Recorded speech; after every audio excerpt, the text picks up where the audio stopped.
I'm retired Colonel Arthur Burke OAM.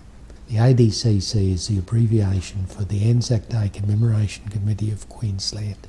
It is the body which is charged overall with the responsibility for Anzac commemorations throughout Queensland. And I was the senior hands-on person on that committee as a volunteer for 23 years.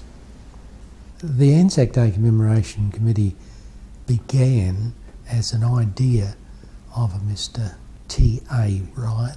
He proffered the idea to the Premier at the time, and they decided that they would hold a great public meeting of the people of Brisbane and get a consensus on how best to commemorate the Gallipoli landings.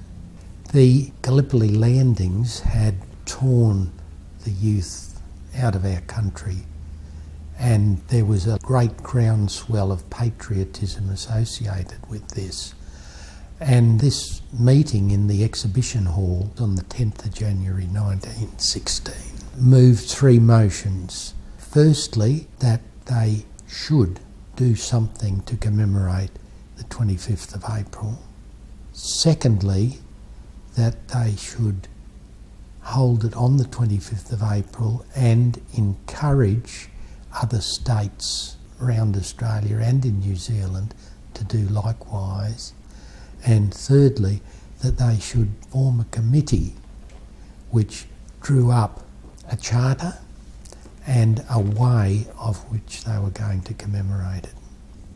Its prime job initially was to design a set of protocols for Anzac Day 1916.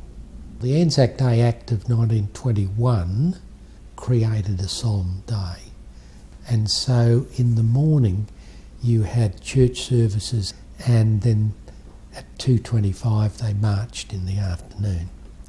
They marched from the corner of Elizabeth and George, exactly the same as they do today, and at 3:15 they stopped, they fired 3 volleys, the last post was sounded, and it was carried all down the parade. That night at 7 p.m, in every city, town, shire, there was a public meeting. And then at 9 o'clock, a gun boomed out in Brisbane and the state came to a standstill. I mean, the trams, the printing presses, the railway, rolling stock, all stopped for 1 minute's inaugural sacred silence right throughout Queensland. And then in 1931, of course, the shrine was commissioned in Anzac Square. Anzac Day became, in 1931, a closed holiday, so everything shut down. Up until then, it relied on the good auspices of employers to give veterans time off to go for the Anzac Day March. Then, of course, there was the Vietnam War, and nobody wanted anything to do with wars, with the moratoriums and all that sort of thing then. And it wasn't until 1995, the year Australia remembers, where we had ticker tape parades in the street, dancing in the street, and all the rest of it, where the youth of the 70s, 80s and 90s created this huge bow wave which really kicked off the modern trend in Anzac Days. Today we find dawn service, they've become more important than before, a march mid-morning, and then an afternoon of reunions and sporting events and races and that sort of thing. The youth of today are imbued with the spirit of Anzac. Every year there seem to be more people at the march, and in particular young children, waving flags, cheering, holding up signs saying thank you. It kind of puts a lump in your throat.